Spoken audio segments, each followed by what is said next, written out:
Bom, primeiro, antes de mais nada, obrigada pela presença.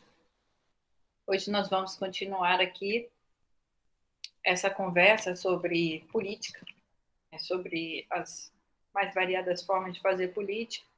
A gente vem discutindo já, tem algumas aulas sobre essa consideração de que a palavra política, a princípio, surge na Grécia Antiga, e política quer dizer, política, a palavra vem do grego polis. Polis quer dizer cidade, política, a princípio, quer dizer administração da cidade.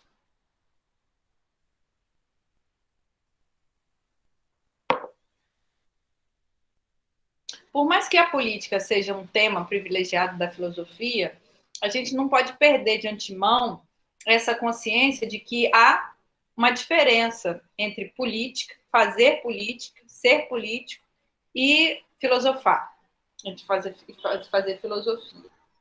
A filosofia, ela se caracteriza pelo poder de pensar a si mesma, né? A poder pensar a condição de advento dos filósofos, das filósofas, aqueles que se comprometem, digamos assim, com o conhecimento, ou a possibilidade de que cada uma, cidadãos de uma cidade, possam ter liberdade de pensar.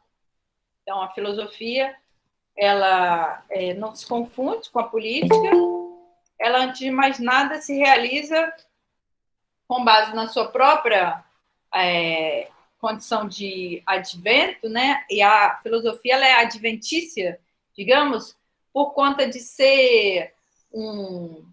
Bom dia, Karina.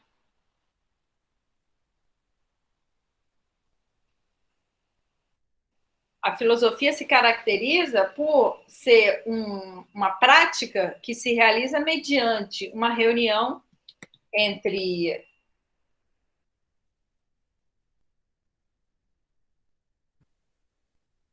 pelo menos no seu nascimento, né? A filosofia, já em Platão, ela se realiza nesse meio tempo, nessa reunião entre religião, ciência e política.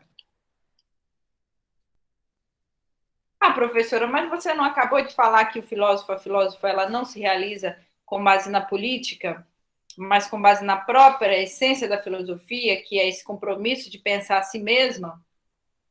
Sim, exatamente. Como que a gente pode decidir, ou melhor dizendo, podemos aprender sobre a consciência de política que exala dessa prática da filosofia? Bom, para a gente conseguir responder essa questão, a gente vai trazer três filósofos, ou melhor dizendo, três pessoas que se ateram à questão de como se precisa fazer para libertar o ser humano daquilo que o condena à prisão. E a gente vai fazer isso a partir de três autores: Marx, Freud e Nietzsche. Quem foram esses autores, Marx, Freud e Nietzsche? Bom, na aula de hoje, eles vão ser autores que nos aproximam dessa forma que a gente está trazendo, que é a forma pela qual a filosofia faz política. A filosofia, ela não faz política como os políticos fazem, ou seja, indo até o chão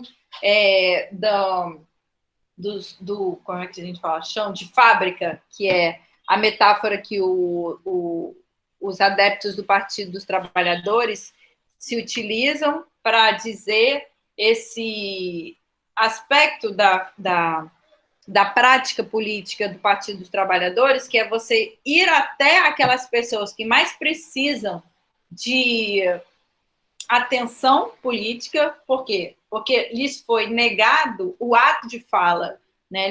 Lhes foi negado a escuta daquilo que mais eles precisam para poder ser humanos. Então, quando a gente fala, vai até o chão de fábrica para fazer política, a gente já está em sintonia com o aspecto da obra de Marx, que era o de convocar os operários do mundo a se unir em prol da libertação. Então, Marx, ele é um filósofo que já antes de a gente poder pensar o que caracteriza a relação entre filosofia e política, fez essa relação, estabeleceu essa relação entre filosofia e política como um âmbito em que a filosofia se ocupa do solo, a partir da qual a política, que é a política capaz de voltar-se para a libertação de todos os seres humanos, deve se realizar para que essa libertação seja alcançada. Então, Marx, ele foi aluno de Hegel, e ele estava imbuído de um âmbito que a gente pode dizer que é revolucionário, no sentido de destacar que, enquanto a mão de obra estiver agindo, praticando sem a consciência a respeito da sua virtude maior, que é de produzir, enquanto a classe operária não tiver consciência de que ela trabalha e ela opera e produz as riquezas da nação, essa classe vai permanecer submetida aos desmandos de uma elite, que é a elite que tem o poder, é dona dos meios de produção e que tende a permanecer escravizando essa classe que a gente está chamando aqui de classe operária. Então, Marx é um autor que mudou o modo como as relações sociais poderiam e vieram sendo estabelecidas desde o momento em que ele escreveu a obra dele, sobretudo Capital, em que ele vai criticar essa mentalidade que considera riqueza a faculdade de atribuir um papel, um valor financeiro, valor, né? Então, a gente tem o dinheiro. O dinheiro é um papel que a gente toma como um símbolo capaz de servir às trocas estabelecidas em uma sociedade e às trocas de riqueza. A crítica que o Marx faz é no sentido de mostrar que tendendo para a competição, tendendo para a acumulação de capital, que as nações, que a gente chama nações capitalistas, vão se encaminhar.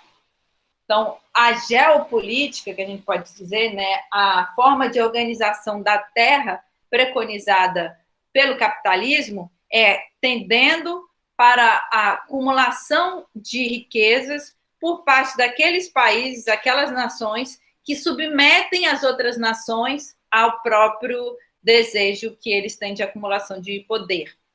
Então, tanto no âmbito das relações de empresa, de relação de indústria, que a gente pode chamar desse microcosmo em que as relações de trabalho são estabelecidas, quanto no âmbito das relações macroscópicas entre nações, podemos fazer a leitura que o Marx toma como ponto de partida para pensar a libertação dessas relações socioeconômicas que aprisionariam tanto as nações quanto alguns indivíduos em um estado de miséria.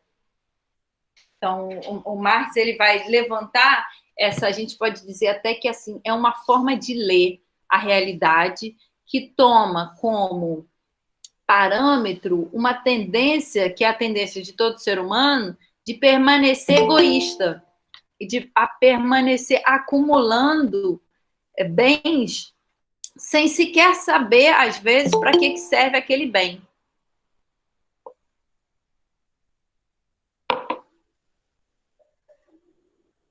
Bom dia, Emily. Bom dia, João Pedro.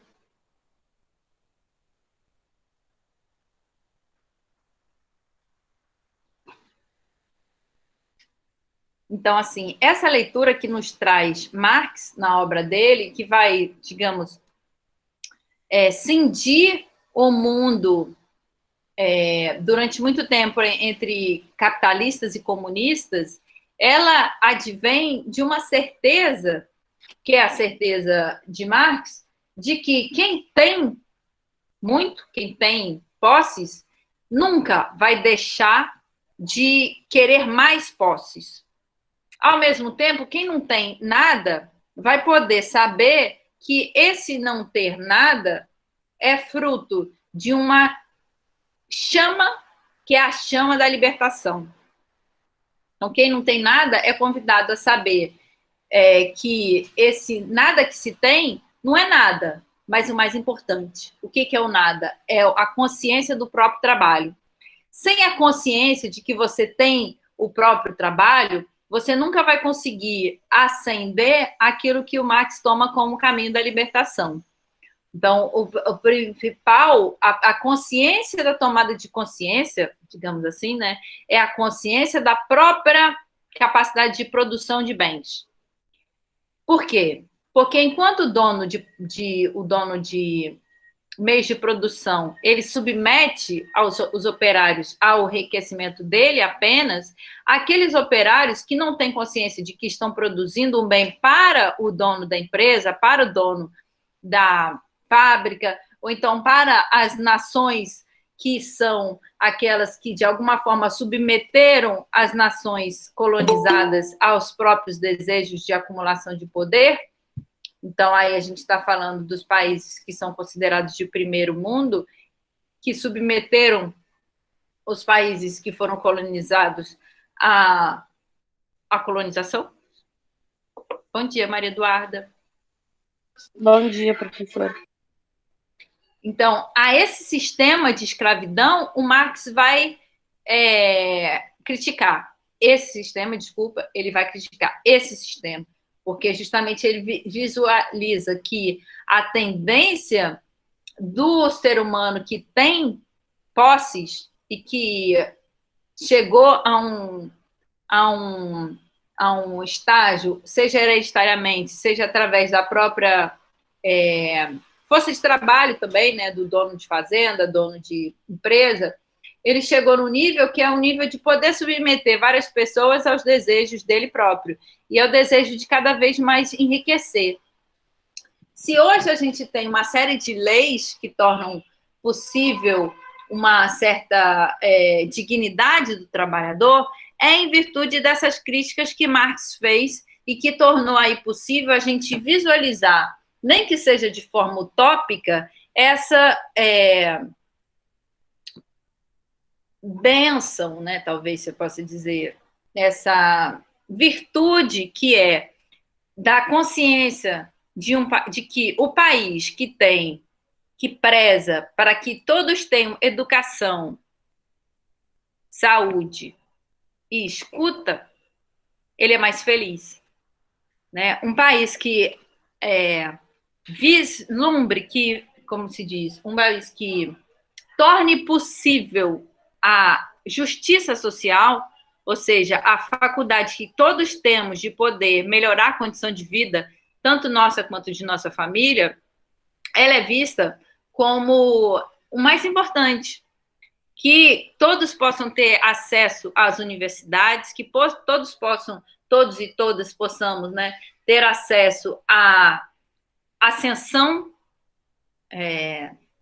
a partir da realização de nosso desejo, que é descobrir aquilo que a gente faz bem e poder fazer bem, de modo que, se eu sou uma professora de filosofia e eu consigo dar uma boa aula para vocês, vocês vão se tornar cidadãos críticos e capazes de generosidade, capazes de criticar o universo, que é o universo da competição, em que a maioria das pessoas está e em que a gente dificilmente consegue paz. Então, quando a gente traz um autor como Marx, a gente está querendo mostrar, olha só, que coisa maravilhosa, em que patamar pode chegar a filosofia, que é esse do Marx, de convocar as pessoas que eram submetidas a sistemas símiles à escravidão, à libertação, que é um poder convocar as pessoas que eram submetidas a maus tratos, a consciência de que eles podem ter valor, podem ter consciência do valor do próprio trabalho, consciência do valor da própria existência como passível de se libertar das condições socioeconômicas que tende a destituir de liberdade as pessoas que podem ter liberdade. Então, o Marx ele é um autor-chave que nos permite pensar isso. Já Freud, que é o nosso segundo autor aí para nos ajudar a pensar a relação entre filosofia e política, né, uma vez que a gente já conseguiu antever que a relação entre filosofia e política é muito mais sofisticada do que possível que um político que é vinculado a o dia a dia da política, né? O próprio Platão ele vai falar lá numa obra chamada Parmênides que o verdadeiro filósofo ele não está no âmbito dos fóruns, que é próprio lugar do político, não está nos fóruns de burocracia, nessa documentação em que abunda a corrupção. Na Atenas de Platão já tinha corrupção, talvez faça parte tanto da essência humana quanto a possibilidade de se destinar o conhecimento à corrupção. Talvez seja uma faculdade de alguns seres apenas essa virtude de não se deixar corromper. E aí, sobre isso, Platão vai falar, olha, o verdadeiro filósofo, ao invés de estar se deixando tomar pelas disputas políticas, ele se deixa tomar pelas estrelas.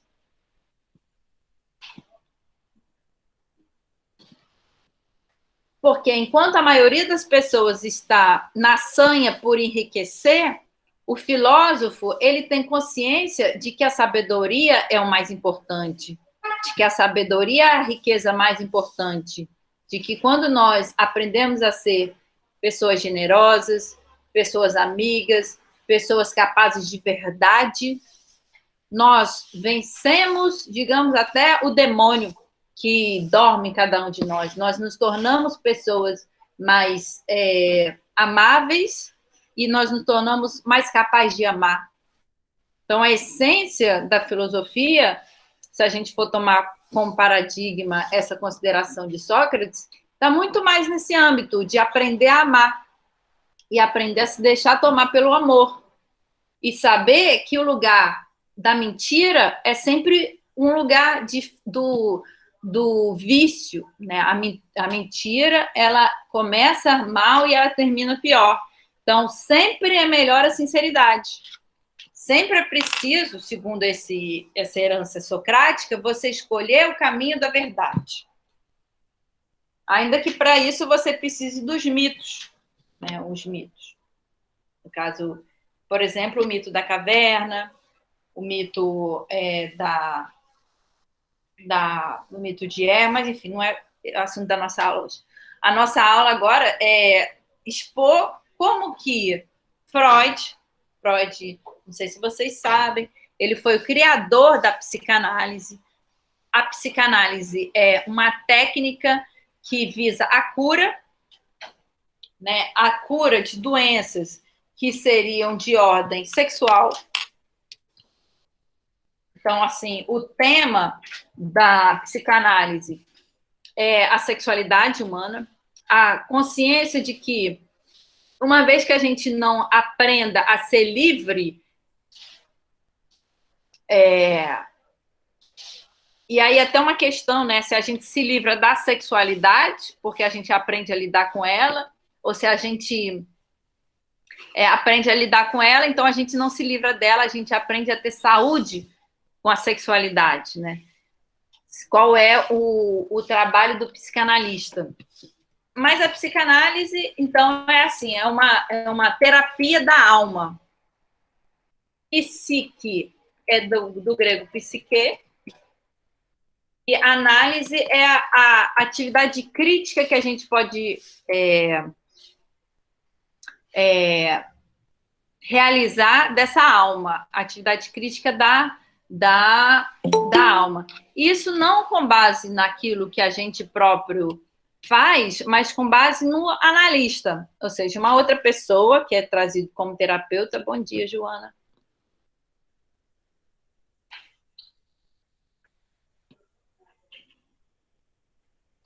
a psicanálise, ela se realiza com base nessa crítica que a gente pode realizar da própria alma.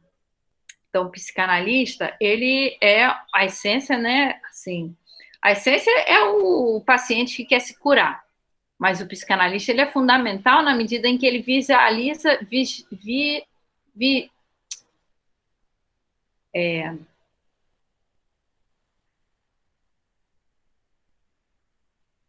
palavra era, ele torna visível, digamos, né, a cura.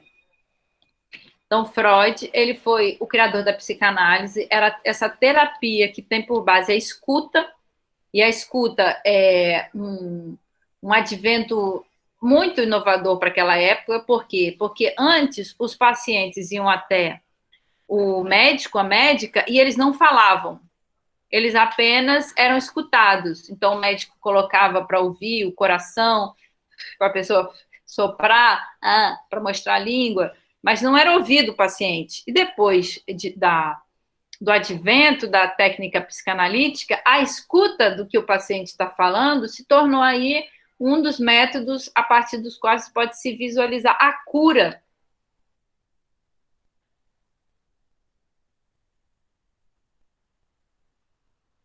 O próprio Freud, ele vai se questionar se ele conseguiu chegar a fazer uma filosofia. Ele se pergunta por 2 vezes na obra dele se, com os pressupostos que são da psicanálise, ele chegou a fazer filosofia. E quais são os pressupostos da psicanálise? O primeiro pressuposto é a consideração de que nós, seres humanos, nós somos compostos de inconsciente.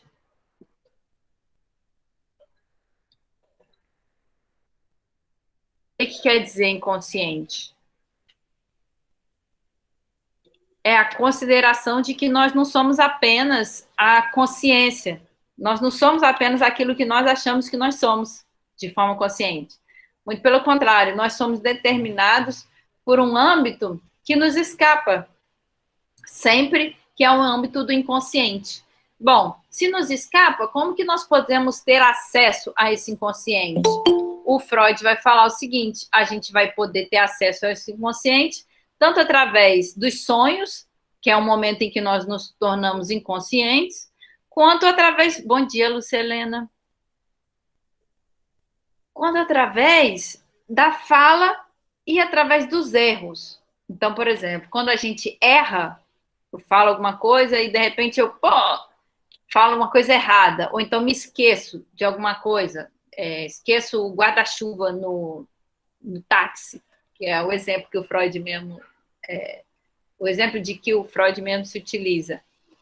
No momento em que eu me esqueço, ou eu me deixo tomar pelo inconsciente, ou até eu fico hipnotizada, eu deixo o inconsciente vir à tona.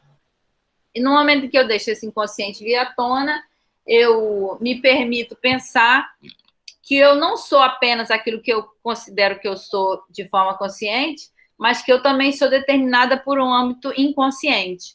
E que justamente aquilo que Freud vai considerar que é a sexualidade humana, ela está mais relacionada a esse âmbito do inconsciente. Né? Por quê? Porque existe a fissura, a divisão entre consciente e inconsciente. Nesse sentido, a sexualidade está no âmbito do inconsciente. E a gente só pode ter acesso a esse âmbito do inconsciente a partir das falhas, a partir dos erros, a partir dos sonhos, a partir daquilo que me escapa no momento em que eu estou consciente. Parece um pique-esconde, né? Parece uma brincadeira de pique-esconde. Quando você está lá, o inconsciente não está. E quando o inconsciente está, você não está lá.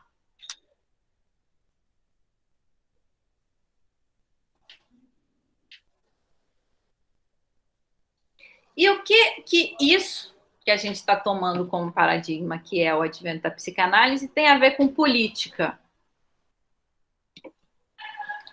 Bom, quando a psicanálise surgiu, ela surgiu a partir dos hospitais, né? Foi a partir da prática clínica que Freud se viu na necessidade de criar uma nova terapia que pudesse dar conta daqueles sintomas que estavam acometendo as pessoas numa época que era da Viena, do século passado, retrasado, né, Viena do século XX, 19 para o 20, e que tinha como paradigma de convivência uma moral aristocrática extremamente rigorosa. Então, o próprio Freud se dá conta disso e fala assim, olha, a nossa civilização é uma civilização doentia. A gente faz elogio da prisão ao invés de fazer elogio da liberdade. Uma das formas da gente curar essa civilização é dando escuta às pessoas, de modo que elas possam ter acesso ao inconsciente e à forma como a gente possa ser livre. Mesmo que seja uma liberdade pouca, né? Uma liberdade limitada. É uma liberdade limitada porque, exatamente, você tem que constantemente estar lidando tanto com o seu consciente quanto o seu inconsciente. Então, você tem que lidar com essas duas partes do seu ser, e isso já é uma vitória. Então, se a gente for falar em política na linha daquilo que o Freud traz para o campo das ciências humanas, a gente precisa falar primeiro que é muito difícil estabelecer uma política do indivíduo para consigo mesmo.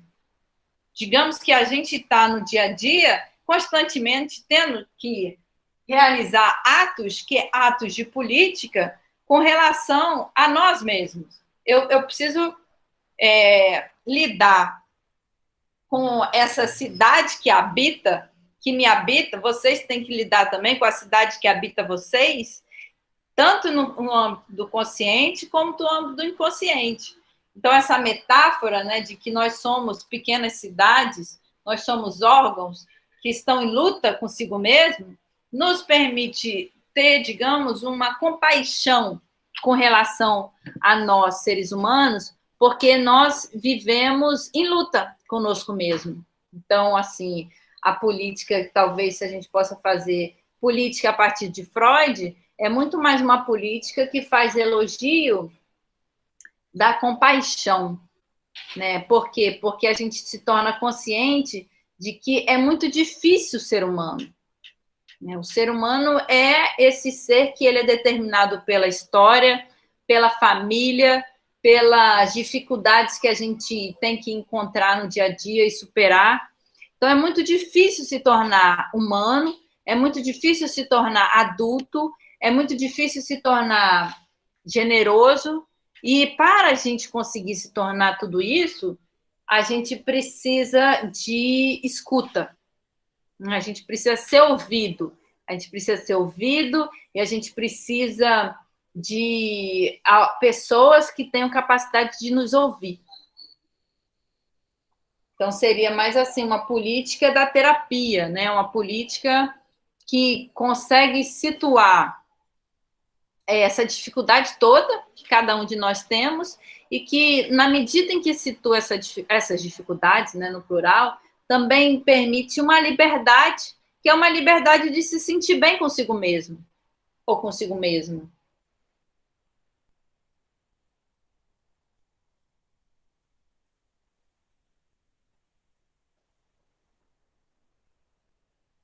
Segundo Freud, ainda, nós seríamos marcados por uma diferença, que é uma diferença de destino, é a diferença de gênero. Né? Como que a gente vem a ser menino, menina, ou transexual, ou LGBT, mais qualquer coisa, né? Ou a gente, cada dia pode decidir, agora com a filosofia de gênero que a gente conhece hoje em dia, é mais certo a gente afirmar isso, né? Que todo dia a gente pode decidir ser uma coisa diferente no âmbito da sexualidade. Esse alcance que a gente tem hoje de poder dizer, inclusive a partir de uma filósofa que é a Judith Butler. A Judith Butler considera que nós, seres humanos, temos pelo menos 23 tipos diferentes de gênero para escolher. Então, você pode ser homem, pode ser mulher, pode ser não binário, pode ser transexual, pode ser neutro, tem também a possibilidade de você ser neutro, você não quer saber de sexualidade, você não quer considerar isso. E por aí por diante. Se vocês quiserem, a gente pode colocar aqui para observar quais seriam, porque eu mesma eu me surpreendo, né? Como pode? Mas um dia eu fiz isso com uma turma, foi muito legal. A gente vê quais são os 23 tipos diferentes de gênero. E aí as pessoas vendo os 23 e chegaram à conclusão que podia ter até mais. Multiplica, né? Faz aquela análise combinatória, dali vai surgir mais gênero. O que é importante disso tudo é a gente ter essa consciência de que foi graças ao advento da teoria psicanalítica, essa invenção de Freud, é que hoje a gente pode estar criticando e compreendendo as diferentes formas de sexualidade a que o ser humano pode ter acesso. Então, se a gente fosse assim a pontuar qual é a relação entre a teoria psicanalítica e a política, sem dúvida, eu acho que a mais interessante da gente ressaltar é essa escuta que a teoria psicanalítica tornou possível com relação à sexualidade e com relação à pluricidade, né, à diversidade sexual que pode ter o ser humano. Então, não tem problema nenhum se você se considera, por exemplo, os evangélicos, né? As evangélicas, elas tratam desse problema como se ele não existisse. Então, você é homem e você é mulher, ponto. É uma leitura, não é de menos-valia, digamos, para quem estuda essa compreensão de que você possa se restringir a esse âmbito. Mas para aquelas pessoas que ainda não tiveram, assim, possibilidade de experimentar diferentes tipos de sexualidade, pode ser muito castrador essa consideração de que você só pode ser homem ou mulher. Então, a pessoa está lá num corpo que ela não reconhece como dela. E aí, vem uma pessoa e fala, não, você vai ser homem ou mulher, mas, de repente, ela se considera trans. E aí ela vai passar a existência toda se castrando, se violentando, se colocando como menor frente às outras pessoas, apenas a partir dessa compreensão de que a alma dela fala para ela que ela é trans. E aí ela se confina naquele rótulo que a sociedade oferece para ela. É muito triste. Então, assim, muito antes da teoria psicanalítica existir, já tinham pessoas trans. Desde a Grécia Antiga já tem pessoas trans, ou seja, pessoas que elas não se consideram nem masculina, nem feminina, ou antes que elas preferem existir, ou nem preferem, né? Isso é condição da existência delas. Elas só se compreendem como não binário, não binária. E aí, se você impõe um modo de ser, elas vivem um sofrimento.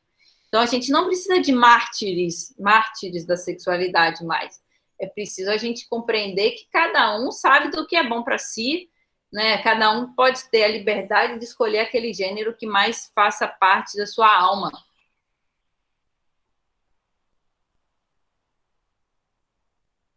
Então, assim, foi a princípio a teoria psicanalítica que trouxe à nossa sociedade uma liberdade maior de tratar desses assuntos.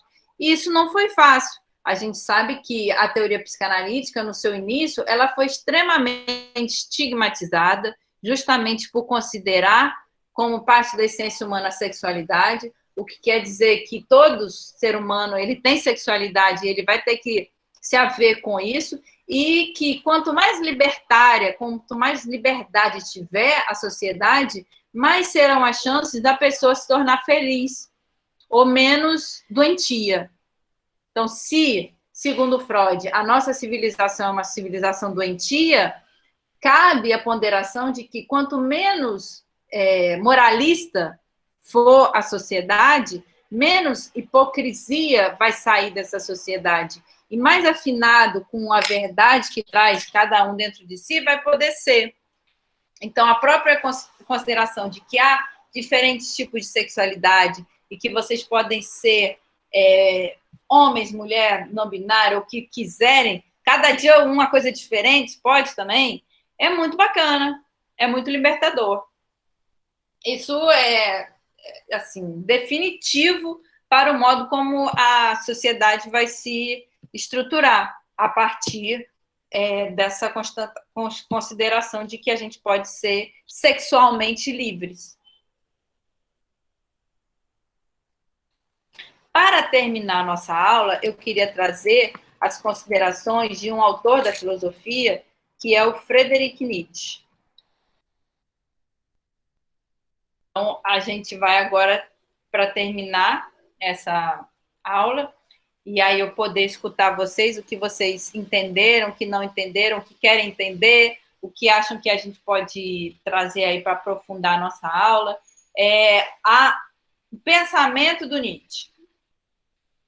A gente pode saber de antemão que o Nietzsche ele é um pensador que se localiza historicamente antes do surgimento da psicanálise. Então, assim, quando Freud vai estar escrevendo Interpretação dos Sonhos, que é uma obra que vai ser publicada em 1900, o Nietzsche já tinha escrito Assim Falava Zaratustra, que é a obra mais famosa dele, já tinha escrito Gaia Ciência, que é uma obra que traz aí a alegria como conduta necessária para o conhecimento. A gente fala Gaia. Gaia quer dizer o quê? Quer dizer feliz. Gaia é com alegria. Gaia também pode ser terra. E aí o Nietzsche vai falar sobre o sentido da terra, de podermos estar afinadas com o sentido da terra.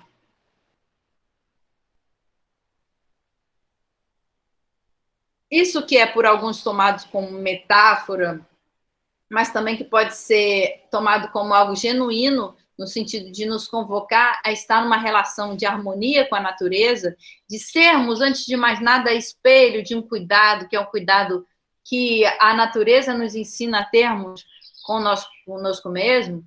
Então, nós podemos ser livres como os animais. Talvez fale a expressão sentido na terra, talvez fale um pouco sobre isso. E aí o Nietzsche, então, ele vai morrer, né, quando a psicanálise surge, e, portanto, a gente não pode saber o que exatamente teria considerado Nietzsche sobre a criação dessa técnica que mudou o mundo, né? Mudou a forma como o ser humano se enxerga. O que a gente pode saber é que o Nietzsche ele vai estabelecer algumas considerações sobre a diferença de gênero, portanto, a diferença entre homem e mulher. Vai considerar que essa diferença entre homem e mulher é determinante para a existência de uma guerra. A gente pode dizer que existe uma guerra, porque enquanto o modo de ser do homem é voltado para a construção de mundos, o modo de ser da mulher é voltada para o encantamento, para o enfeitiçamento, para a sedução. Então, independente de você aceitar ou não aquilo que o Nietzsche traz, e aí tem muita gente que considera Nietzsche um autor machista e misógino, porque ele considera que o feminino ele é mais interessante quanto menos consciente for. Ele vai falar que a mulher, quando é um pássaro na gaiola, que é quando ela consegue chegar ao ápice da sua potência, que ela consegue encantar e ela consegue, de certa forma, fazer com que os seres da família se submetam ao seu próprio desejo.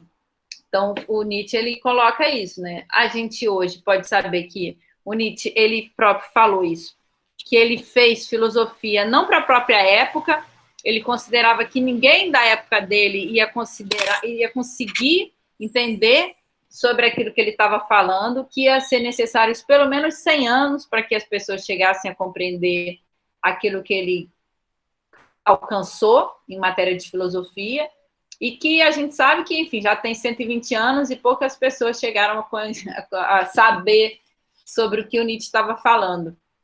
Uma das noções mais importantes do legado do Nietzsche é essa noção de Übermenschen.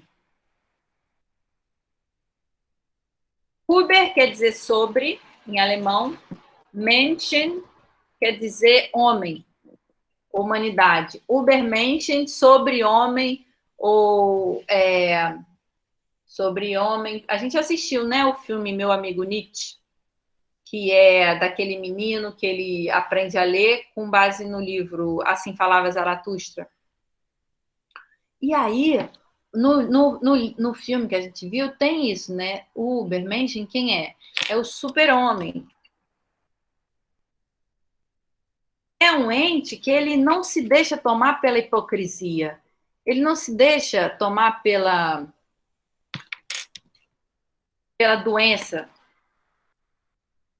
O super-humano é um ente que ele existe apenas para a saúde e para a contestação daquilo que para ele se anuncia como decadência. O super-humano do Nietzsche, ele consegue superar a época que é a dele e enxergar as outras épocas de modo a se sintonizar apenas com aquilo que é capaz de libertar.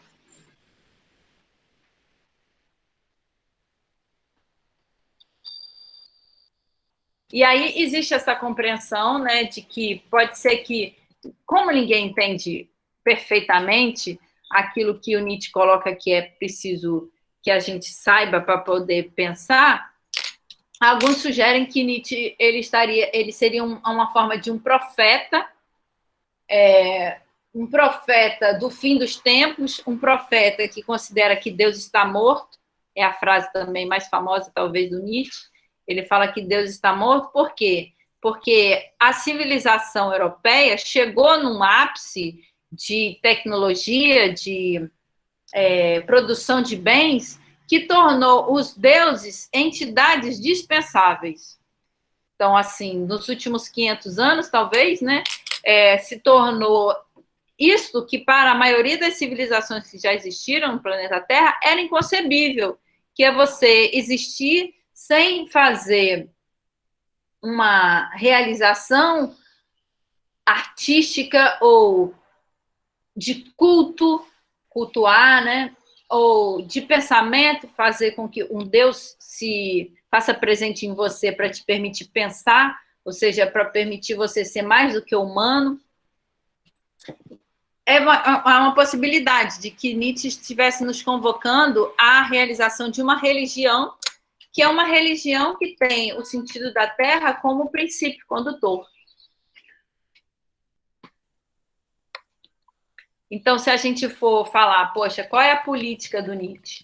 A política do Nietzsche, de certa forma, é essa compreensão de que se a humanidade foi se tornando extremamente doente, e aí o Nietzsche vai situar essa doença como tendo iniciado no advento da própria filosofia, quando Sócrates nos faz repreender a nossa sexualidade em função de uma ética moralista, segundo Nietzsche, aí a gente já está decaindo. Aí a gente já se torna um animal doméstico e não mais um animal selvagem, com exceção talvez da mulher, que consegue ser selvagem ainda, segundo Nietzsche. Então, assim, essa relação entre Nietzsche e política talvez seja a que mais é problemática por conta do Nietzsche, ele, de certa forma, fazer da sua obra muito mais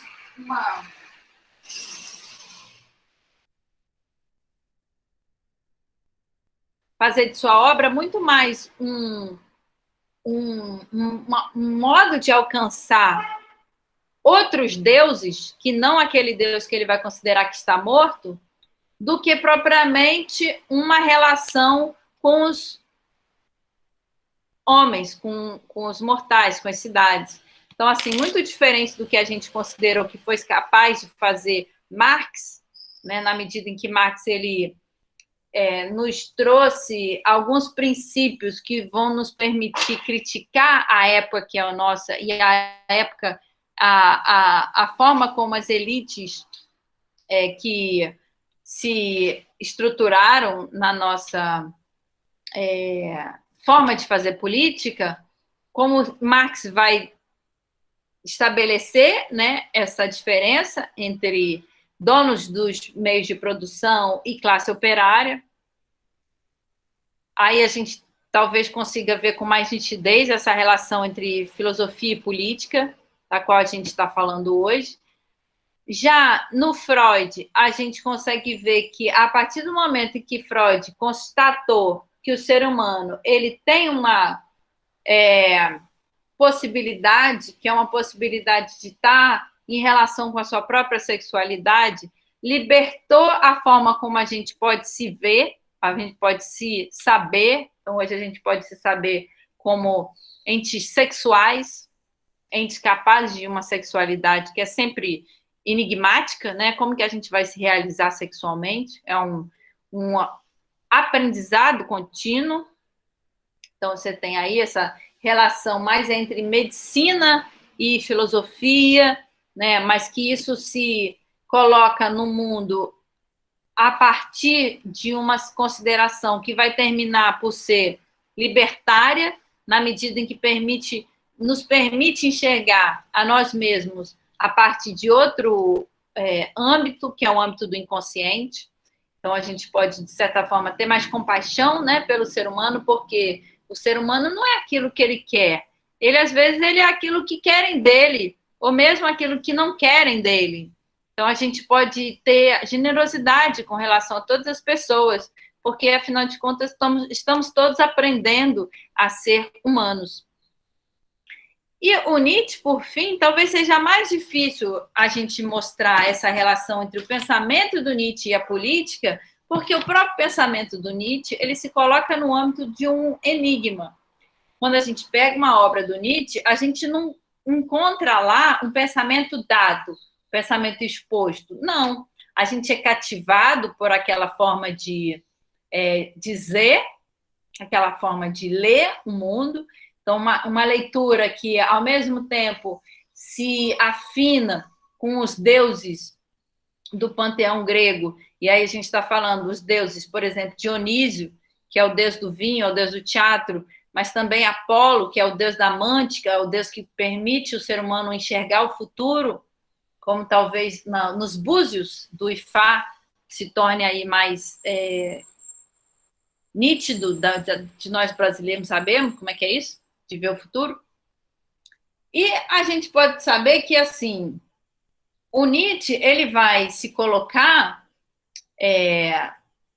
como um guerreiro da liberdade que é possível, a liberdade que é possível que nós alcancemos, mas de uma forma mais, digamos, sábia, por conta do seguinte: ele permite que a gente leia a política contemporânea a partir dos princípios que ele leu. Então, ele coloca o seguinte: é possível que... É possível, não é provável, né? Ele coloca. Ele fala sobre a besta alemã loura. A besta alemã loura, segundo Nietzsche, ia surgir dali 50 anos depois dele fazer filosofia, né? Dele criar a sua filosofia, a sua forma de ler o mundo, submetendo as pessoas àquilo que essa besta loura determinava que era bom para si. Então, submetendo países, submetendo pessoas. Quem é essa besta loura, se não o advento do nazismo? Ou seja, uma política que parte do pressuposto de que existem pessoas melhores e pessoas piores, e de que o mundo deve ser restrito às pessoas melhores. Talvez, se o Nietzsche não tivesse visualizado e falado sobre essa besta loura, algumas pessoas poderiam supor que aquilo que ele chama de super-homem é o nazista. E é muito pelo contrário, né? O super-humano, o super-homem do Nietzsche é um ente que chega a ser tão humano, tão capaz de generosidade, que ele chega a ser super-humano. Ele superou o humano, mas é porque ele foi humano demais. Ele foi tão generoso, tão afinado com aquilo que o coração é capaz de orientar, que ele se tornou mais que humano. Esse é o super-humano.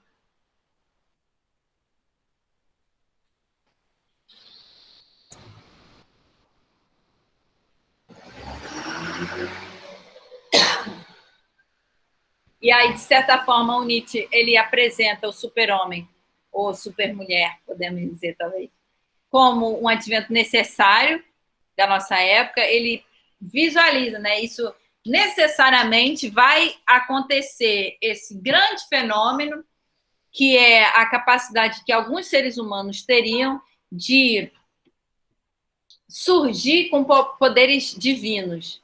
Poderes divinos, por exemplo, a telepatia, né? Você poder ouvir o pensamento de outra pessoa. Poderes divinos como de a alma se libertar do corpo e passear pelo cosmos. Eu gosto muito de ler um livro que se chama A Queda do Céu, do xamã Davi Copenaua. E ele vai narrar na obra dele, enquanto capacidade, né, de xamânica, que ele consegue viajar e teve viajar nesse esquema espiritual, que ele várias vezes viajou espiritualmente para as mais diversas partes do mundo, e que uma vez ele chegou a viajar espiritualmente para Nova York. E aí que ele ficou lá em Nova York e que ele adoeceu, porque é uma civilização extremamente doentia, e que aí ele teve que voltar de Nova York e ficar muito tempo dentro da floresta para conseguir restabelecer a sintonia com relação aos deuses da floresta.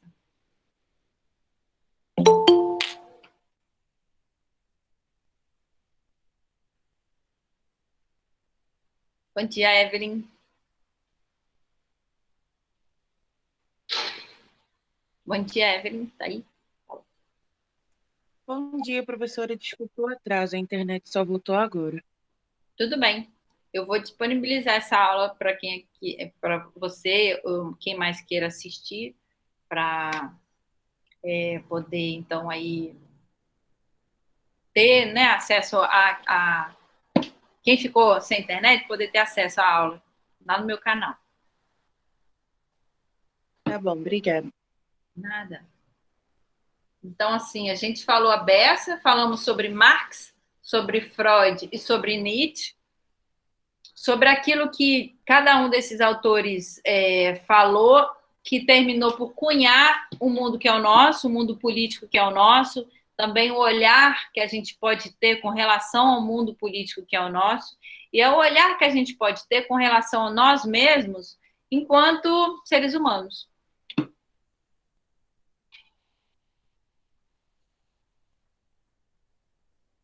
Eu vou agora deixar para quem tiver alguma dúvida.